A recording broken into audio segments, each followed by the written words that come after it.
and welcome to Studio 5. It's a special edition. We have your first look at the newly reimagined Little House on the Prairie.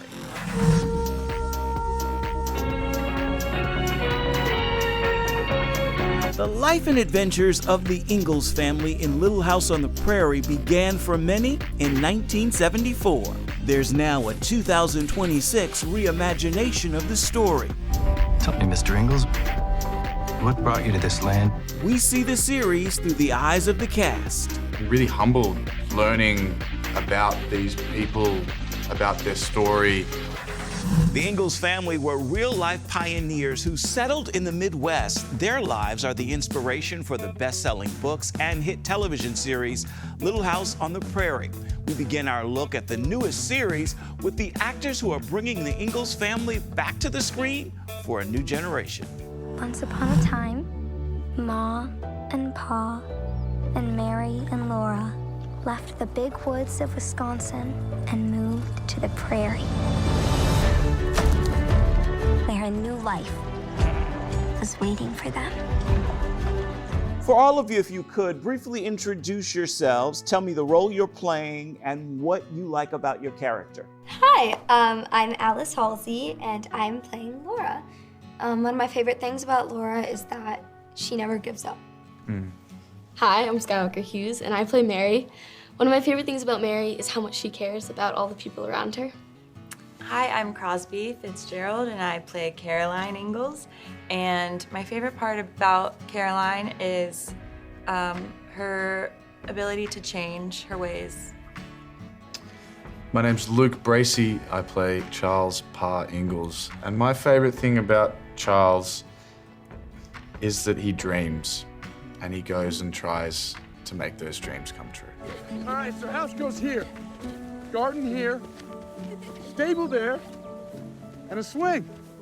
Luke, what was your first connection to Little House on the Prairie? I remember it as a kid growing up and watching it with family. What was your first connection to the story? My first connection to the story was an email I received at the beginning of 2025 asking me to do an audition for the role of Charles Ingalls in Little House on the Prairie. So, but since that moment, it's been a real pleasure and a real privilege, and I've been really humbled learning about these people, about their story, about how these people and this story is loved and cared for and cherished by so many people around the world. And the privilege of being able to bring that to life with the amazing, talented young women I have sitting next to me, and to be a part of that is a very humbling thing and something that I am thankful for every day. And what if I was wrong?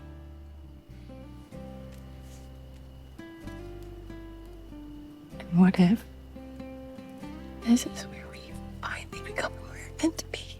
Crosby, what's your first connection to it?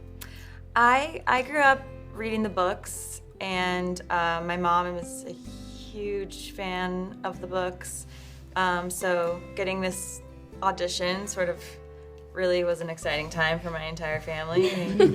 My mom, as I've said, has about 3 box sets at this point of the books, which she started collecting the second I got the first audition. Kind of kept reminding me, like, darling, I got another box set. Okay, I can return them if you don't get the part. So we have all 3. If anyone needs one. So, Ma wants us to be civilized.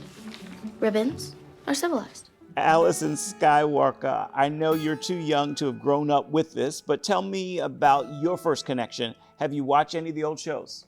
I didn't watch a lot of the old show. I watched a few episodes after we finished shooting season 1, and I loved it.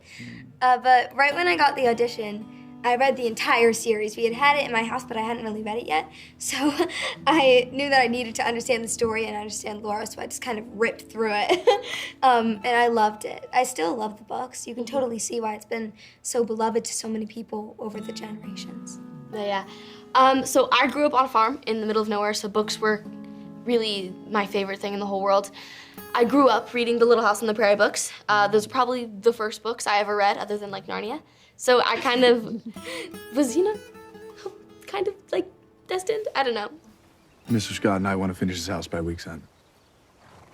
I could come help.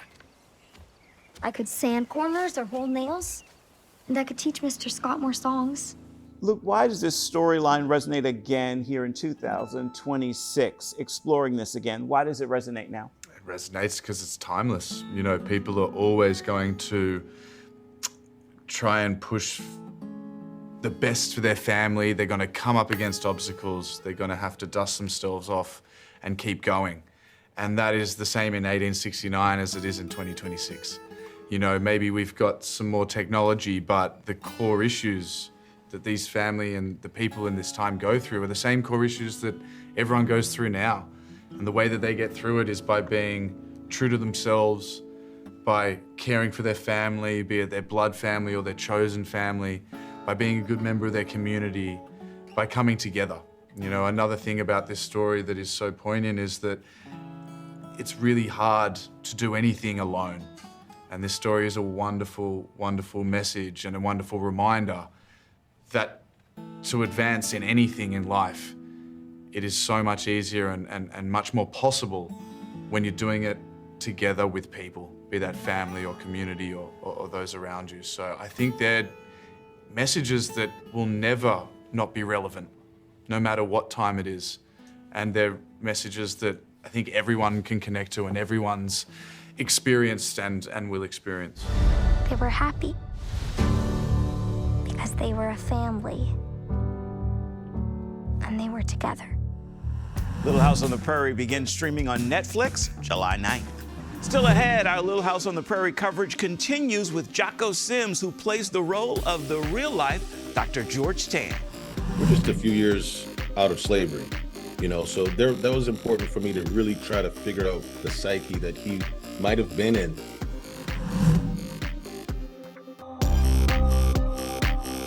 Studio 5 is expanding on YouTube, and you can help us to grow the platform by subscribing. Simply search Studio 5 with Efrem Graham.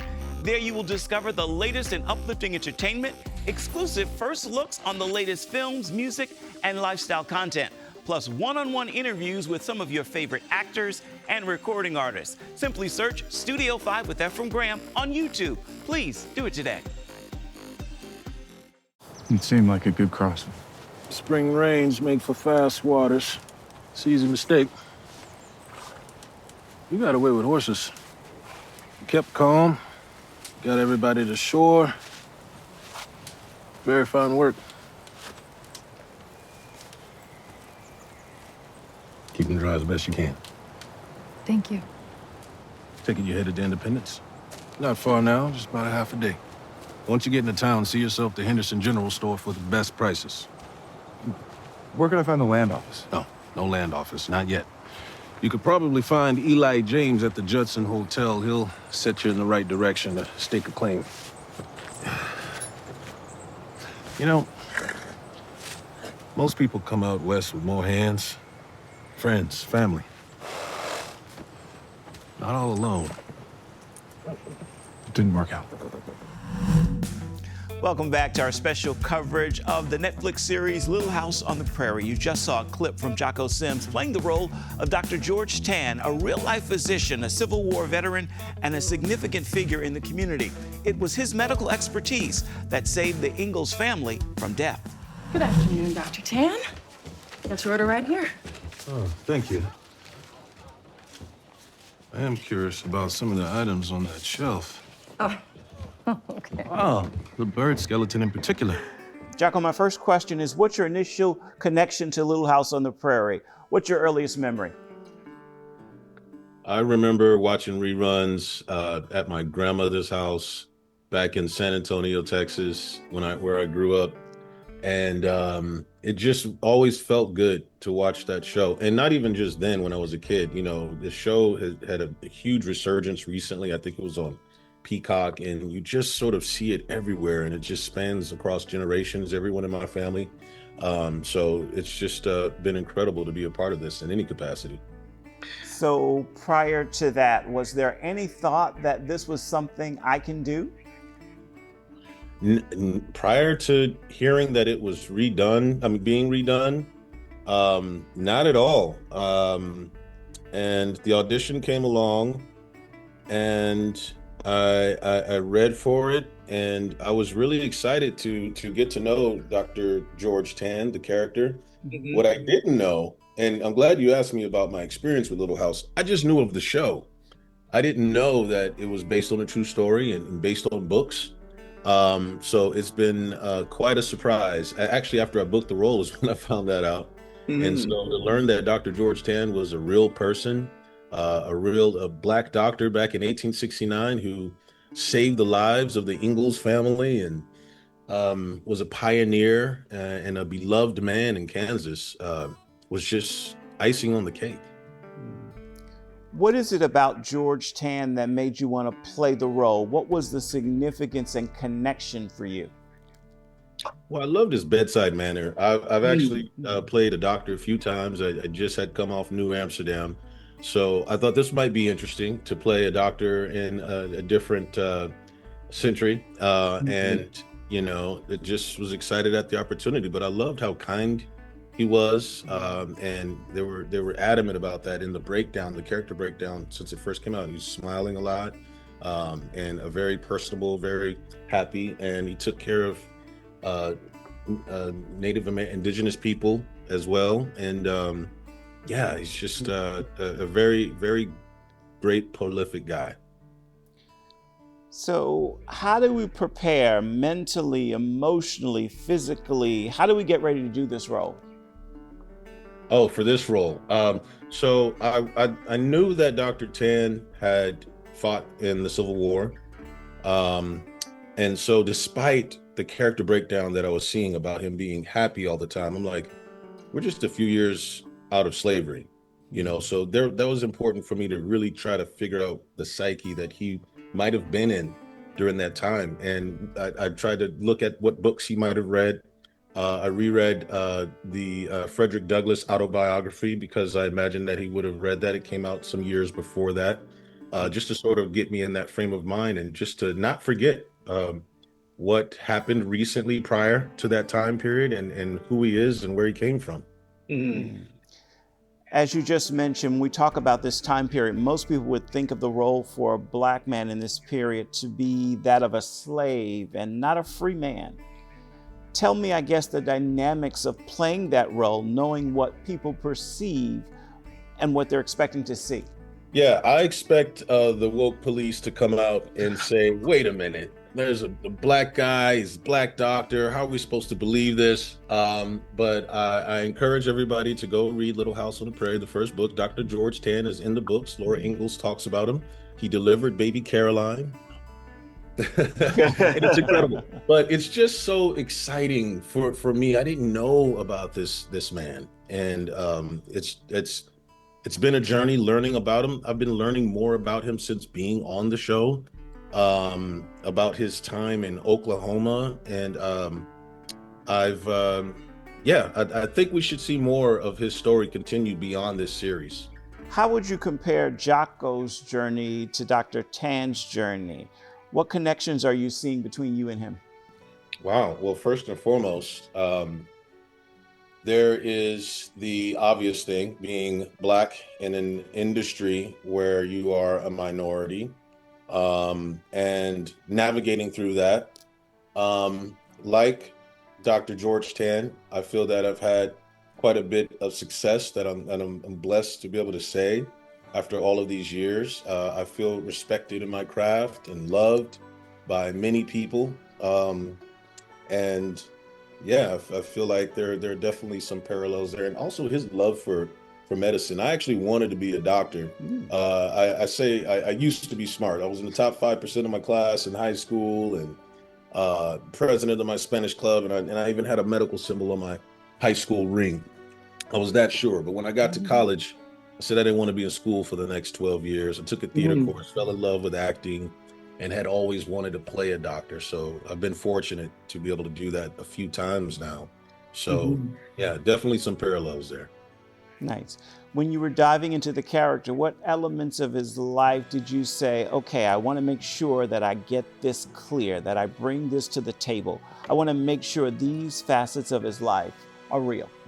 Yeah, there's some moments that you'll see in this season where he is what's written, that he's extraordinarily passionate about something medically that happens. And he fights and he doesn't give up on something. And I feel like myself, I am a fighter, and I wanted to bring a lot of that into the character, particularly that episode, and focus on getting the job done. Tell me this, what is it about him? I mean, he's such a rarity in this time period. What is it you think existed in him that made his life possible? Well, I think that, for one, him fighting in the Civil War and getting that sort of experience, he talks about leaving Philadelphia to go west and to go into that open world. And he mentions that when he went back home after the war, it felt too small. Philadelphia felt too small. Wow. And boy, did he open up his world, moving out west, practicing in Oklahoma with the indigenous people and practicing in Kansas.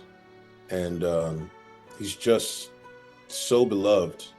His tombstone today is in Kansas. And on the tombstone, it's mentioned that he saved the Ingalls' lives.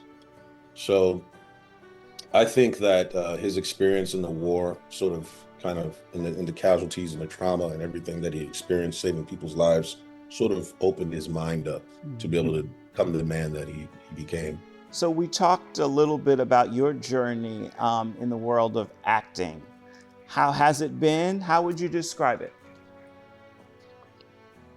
Blessed is the word that comes to mind for me. I grew up in San Antonio, Texas, went to New Creation Christian Fellowship, and they prayed over me before I made the move to California. And I just, I've been blessed. I went on my first audition and booked it out the gate after studying for 5 years prior to that, studying theater. And I booked the second one out the gate. Now, it hasn't always been that smooth, but that was just a sign that, you know, that I'm on the right path.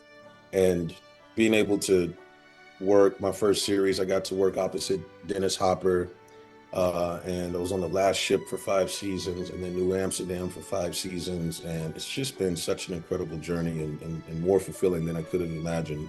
And now I'm tapping into producing and writing and that thing. And that's just a whole other level that I didn't even think about when I was in theater school, like just creating my own things. And it's been very fulfilling as well. Nice. So back to Dr. Tan, what's your prayer for this series as it's released for people to get to see for the first time? What's your prayer for the project? My prayer is that this show, more than many of late, will bring people together, bring families together to sit down in front of the television and binge and watch over and over again. I have to say that this cast is incredible, and I truly mean that. The writing has blown me away. This is not your mom and pop's Little House on the Prairie. This is something that is cinematically beautiful and stunning. And Alice Halsey, who plays Laura, and Sky Walker, who plays Mary, those 2 little girls, they lead the show and they take it to a level that I didn't expect. I mean, they're just so fantastic. So I pray that everybody comes together and it heals us.